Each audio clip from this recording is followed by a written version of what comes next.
بیانات مقام معظم رهبری در حرم مطهر رضوی. امروز بعد از گذشتن قرنها مشاهده می‌کنیم که نوروز وسیله است برای ارتباط قلبی میان مردم و میان مبدأ عظمت و عزت، یعنی ذات مقدس باری تعالی. بزرگترین معروف‌ها عبارت است در درجه اول ایجاد نظام اسلامی و حفظ نظام اسلامی. هر کسی که در این راه تلاش کند آمر به معروف است. نقطه مقابل اینها هم عبارت است از منکرها.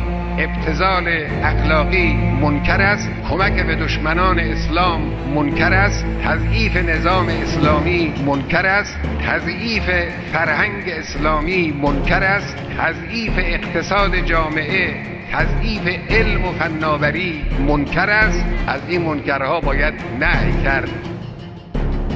امروز وظیفه همه آحاد ملت این است که از مسئولین دولتی حمایت کنند. این مخصوص این دولت نیست، مربوط به همه دولت هاست. دولت هایی که بعداً هم سر کار میان همین خصوصیت رو دارند.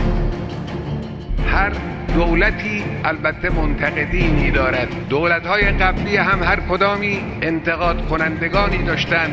تا اینجای قضیه هیچ اشکالی ندارد، اما انتقادها باید در چهارچوب منطقی باشد. در سه قوه این رو تأکید میکنم، اونها هم باید با منتقدین خود رفتار مناسبی داشته باشند، اونها رو تحقیر نکنند.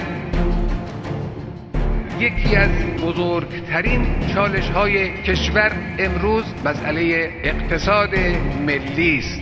هر کسی بتواند به اقتصاد کشور کمک بکند یک حرکت جهادی انجام داده است. در این عرصه کارزار هر کسی بتواند به نفع کشور تلاش کند جهاد کرده است.